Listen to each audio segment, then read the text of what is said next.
I joined a zoo yesterday, so I'm now a member of Dudley Zoo, but it's not very close. The Google Maps said it was an hour cycle away, but I knew that wasn't the truth because it was like a quarter of. It's like my gym. It goes past my gym, but my gym takes half an hour or 25 minutes. And I was just thinking, but that's only like a quarter of the way, so it's going to take 2 hours. And yeah, it took more like 2 hours. I think I could have done it a little bit quicker. On the way back, I did it quicker, but on the way there, I was following the blue line. I was following the blue line, and then the path sign had kind of disappeared, and I was next to a canal, and the path was just getting smaller and smaller and muddier and muddier, and I was thinking, what the hell, I'm still on the blue line. But it turned out that if you zoomed in really, really close, you would see that actually the canal splits in two. Somehow I went down the wrong path. I didn't realize. I kind of assumed that the other path was going to go in like a different direction. So I didn't realize that they were actually running both along the blue line. You know, it seems so easy in Google Maps. You just, oh, I just follow the blue line an hour. That's fine. But yeah, I went down the wrong path, and then ended up being forced to go down a completely different path, and I couldn't get back onto the real path, and I didn't know how to. I don't know, but I did make it, but it's an easy journey, providing you just stick to the right path. But yeah, that was annoying, but because I got quite a bit, there was lots of stinging nettles on the wrong path, but you didn't know until like 20 minutes down the wrong path that that was going to happen. But yes, I will definitely go back there. I was so tired by the time I got there, though. There's two different places. There's this Victorian like village, and then there's this Dudley Zoo. Because I'm already with the Victorian village, there too. You pay for two visits, which was about 20, actually I think it was like a visit and a half. You pay for one visit, I think it is.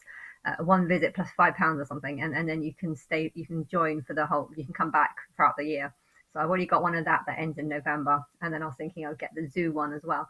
But yeah, after I got there and then spent 3 hours walking around the zoo, I was really tired. But there's nice sort of village with lots of charity shops nearby, and I wanted to do that. And after I did that, then I was way too tired to do both. But I will go back. But it was nice to get out and do stuff. And I like thinking. I'm not an elementalist. I was thinking of the things that I was doing yesterday. I'm not an elementalist, which is someone who channels energy from lots of things. But at the same time, in a way, I am. You know, I don't believe that stones or crystals have magical powers, but I feel like they do have energies, and sometimes they're very cold and cool, and you can use that calling energy to cool yourself down, or um, sometimes you can I don't know. You can take power from the elements and use it to sort of feed your mind and put you in a good mind, and long walks really helps. But yes, I was thinking about the things that I was talking about. Like I found this card where someone was talking about all the different levels, and I was trying to think, you know, why is this belief here? Why do they believe in? Because I've heard about the seven different levels of different heavens. I didn't really know much about it. I haven't really looked into it. I didn't when I first thought about it in 2013 and I found out that was God, I kind of tried to remember what I remembered about that, and for some reason I just linked it to a shopping mall and how fun it would be to have like seven different levels in a shopping mall, and you can have, you know, different types of shops in all the different levels. But yeah, that was pretty much all I could really associate it with. So I don't really believe in this in the different levels, but now that I do know about reincarnation. I've always known about it, but now that I'm thinking about it more, I think it's of AJ. I'm thinking about the different levels more.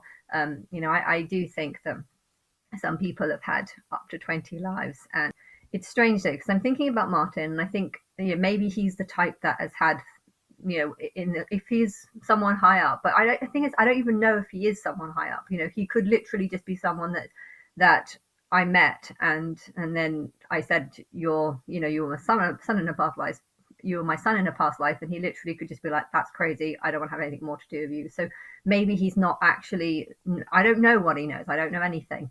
I don't think he must know something. Like I think he had a group of people who were looking for some sort of female Christ, and I think he's part. I'm sure that is he's the person who did that. But I don't know, and therefore I feel like it's hard to judge him. But it's strange because if I think about Michael Jackson and I think how many lives has he had, I think 12. You know, I don't think he's had 20 lives, and therefore, if Martin has had 20 lives, that would, and Martin is Michael, then I would say that because I can't really put how, I can't say for certain how many lives I think Martin Dodd has had, because I didn't know him long enough. I knew him for 3 days. I know nothing about him really, and I have no idea what he knows or what he's involved in or who's he's involved with, and therefore involved, evolved, involved with, not evolved with, but yeah, so my actual guess on Martin would be that he's living his 13th life, because I feel strongly that Michael was living his 12th life, and I think Martin therefore must be his 13th life. And then I think of like I think people who have like really a lot of wealth or a lot of power are, and when I think of Rishi Sunak, I had a vision of him actually. I was there was a clip on Instagram that I saw, where he was talking about his childhood and saying that he didn't have everything he wanted, and someone then played that part, this interview where he was trying to be like, yeah, I have, I didn't have everything I wanted. I understand what it's like to be poor and to live in poverty, and they were kind of making a joke out of it, because he was saying that the only thing he didn't have was Sky TV, and then they compared it to this other boy who was living poor and couldn't afford food and stuff, and they were kind of making a joke out of it, saying that he's never experienced poverty.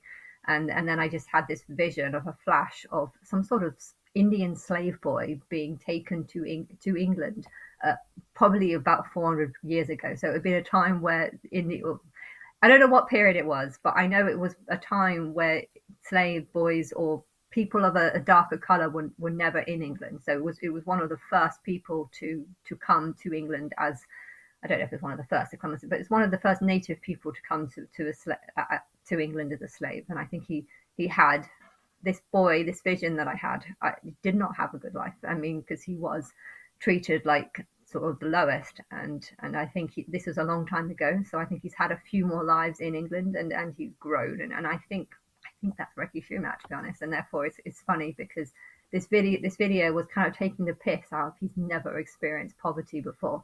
And then I'm just thinking, actually, I think he has. I just don't think it's been in his current life. I think it was probably 3 or 4 lives ago. And therefore, if this was only a few hundred years ago, then he's probably had 12 lives, because that would make sense. Although I think the life before that he was quite high, and then he became that, and he turned over. So I think he's had a few lives. But I'm just trying to think, because I'm thinking about these like characters and what kind of person you would be. You might assume that someone who's a spiritualist or someone involved in spirituality are going to be on the higher levels, and I don't necessarily think that's true, because I went through a certain period, like when I was 6. I did like my granny kept making me do all these Christian weekly things, Christian weekly studies, and I absolutely hated them. I think I outgrew Christianity when I was like 6, because I was dyslexic. I hated reading, and you had to fill in the words, and nothing made sense. And I think I saw my first ghost when I was around 6. I can't remember what it was, but I remember a lot changed for me in that year, because I started seeing my mum as being stupid. Therefore, I started seeing Christianity as being stupid, and yeah. So a lot of I can't remember much, but I remember things changed for me, and I outgrew that. And then I kind of turned to I turned to reincarnation, but because that would explain why I was so different to my mom. But then I started growing to like maybe witchcraft and wickery and sorcery, and then I did kind of tap into wanting to learn about spirituality and connecting to the Pleiadians and stuff like this. But I never really got any response. It's just like, Pleiadians, are you there? And then after a few months, you're like, I can't do this. There's nothing in my head. And so I feel like people who are spiritualists and believe that they can talk to the spirits, I think a lot of them are just very imaginative.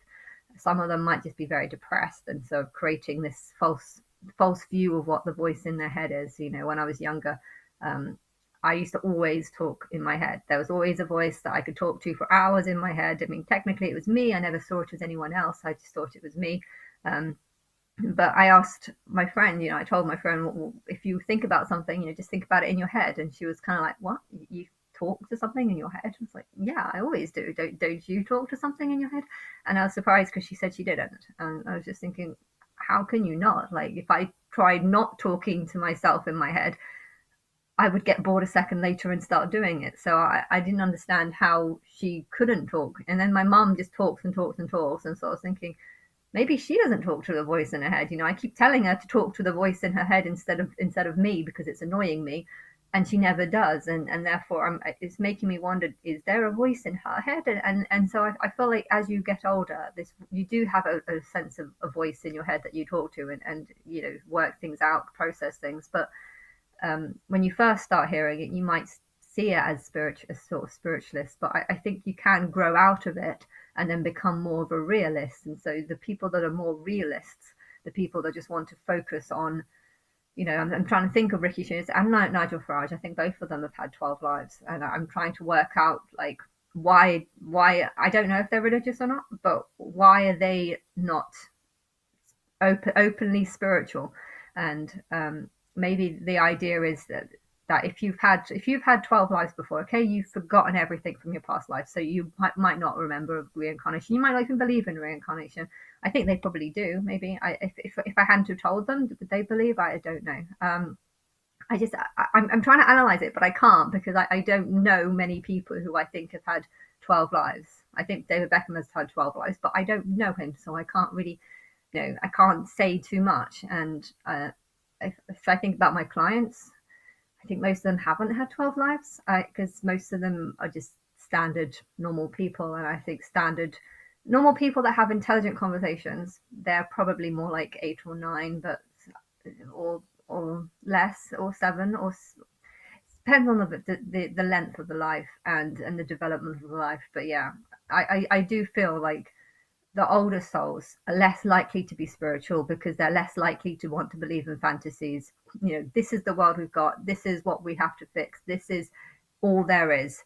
And I think if you've had 12 lives, you're more likely to think that way because you've had 12 lives and you've realized that this is all there is. You know, there isn't some spiritual paradise that you can go to. I think if you only had 3 or 4 lives, you'll be more tempted to believe that there is some sort of, you know, spiritual paradise. And but yeah, if you've had 12 lives, I feel like your subconscious or your soul, not your conscious mind, because that only remembers your current life, but your subconscious mind just knows that there is no pearly gates or stuff. And so therefore older souls tend to, I guess, be more realistic, or less about fantasy, because I feel like, you know, like with kids when they're young, they have wild ideas, big imagination, lots of ambition. And I think, yeah, as you get older, you can get bitter or more mature. And therefore, I'm trying to work out the type of souls that would exist if you've had 12 lives. And I think if you've had 12 lives, you've probably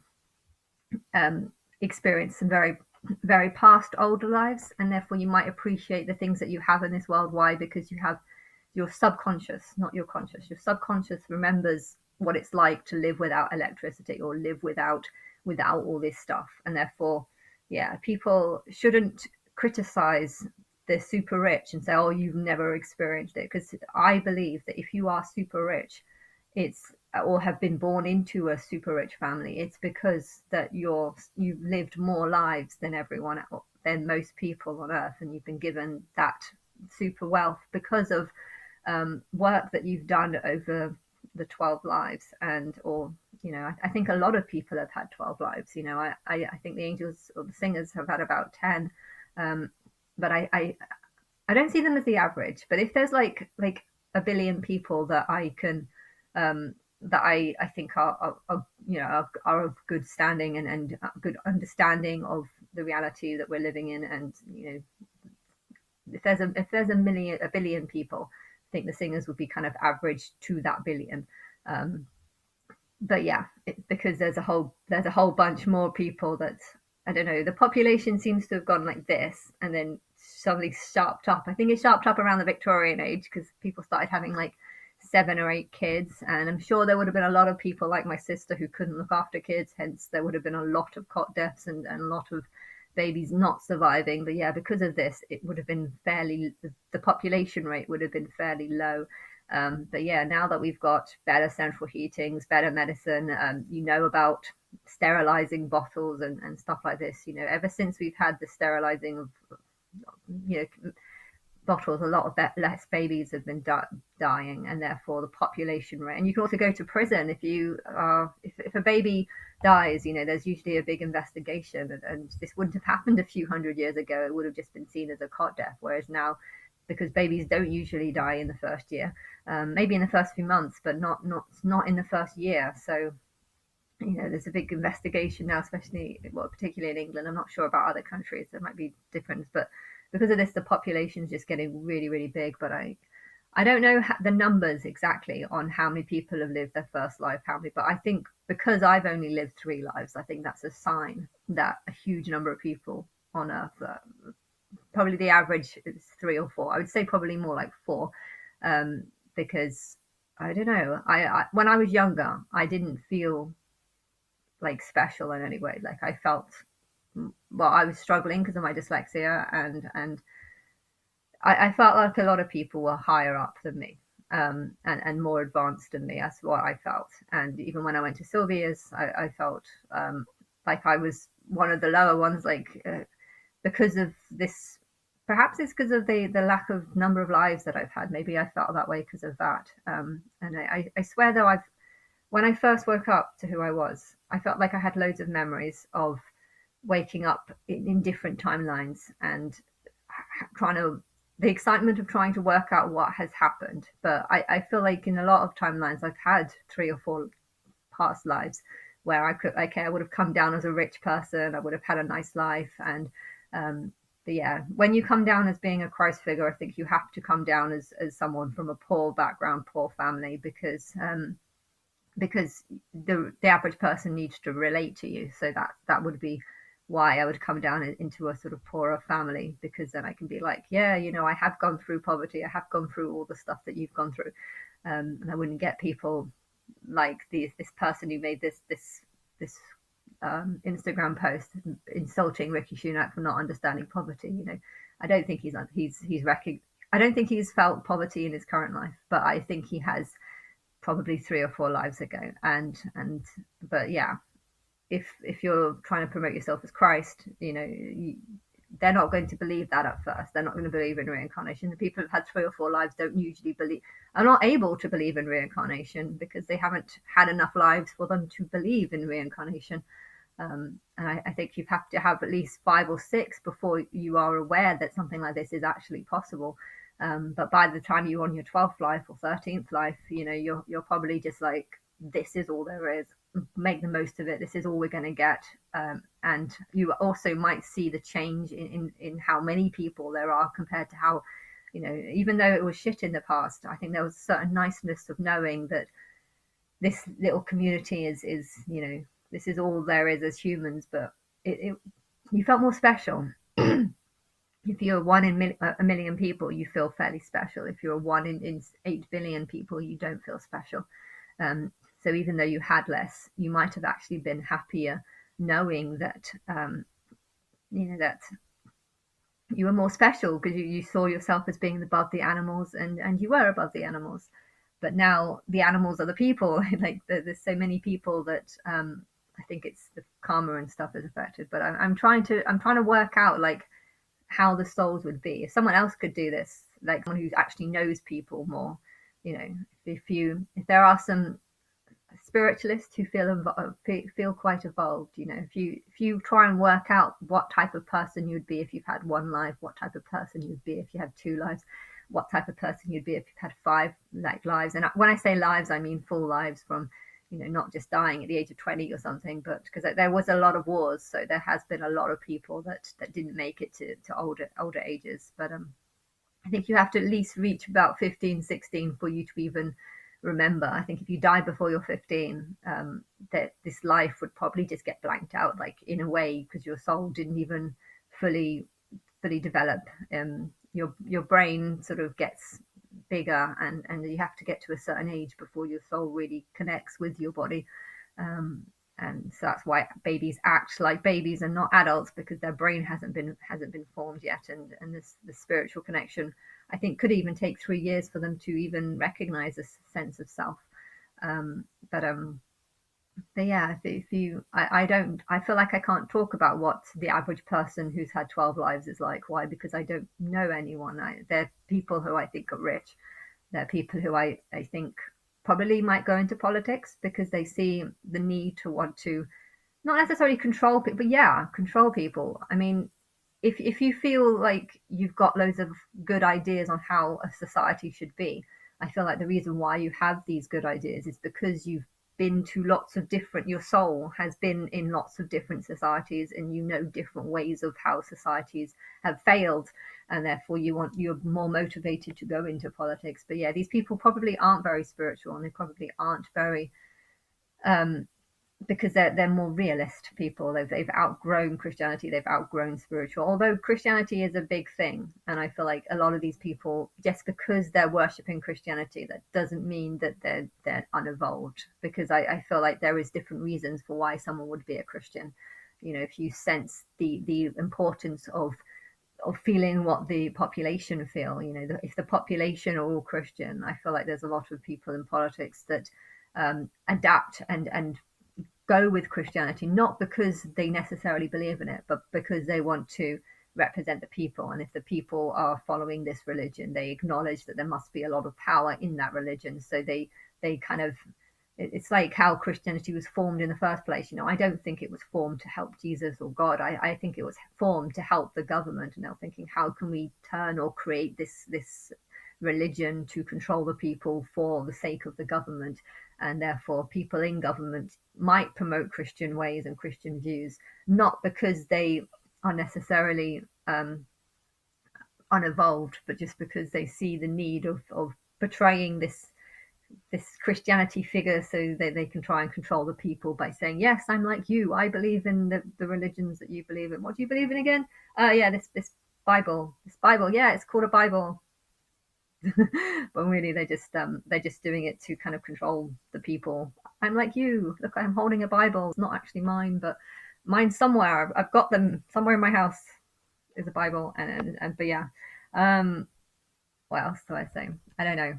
I would love to talk about what I think 13, 14, or 15 or 16. I've got a feeling YouTubers or whoever's owning YouTube, that I mean, they've got a huge amount of power. Whoever owns YouTube has a huge amount of power, because a lot of people are turning away from the TV and they're following things on YouTube. And I'm noticing that some videos are promoting shit, but they're getting huge amounts of views. And if YouTube is the one that's controlling that, then I guess YouTube, the people who run YouTube, are probably the people who have had the most amount of lives. And um, I'm building up a hatred towards them, but I'm also realizing that there's things like Rumble. Why am I not turning to Rumble? Why am I sticking to YouTube if I hate them so much? So I don't know. I hate them, but I'm sticking with YouTube. So I don't know why I'm doing that.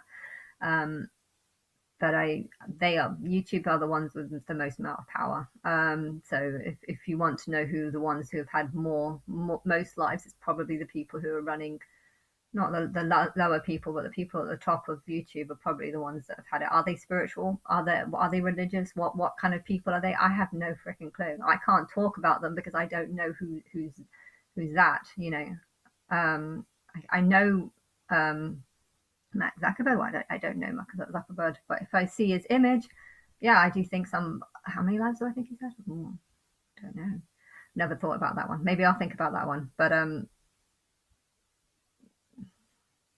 think it's probably more like 14 or something. Like I think he's pretty high. Um, but then again, I can't say about his religious beliefs or anything because I don't know what they are. But yeah, I know that I like him. So, but I don't know.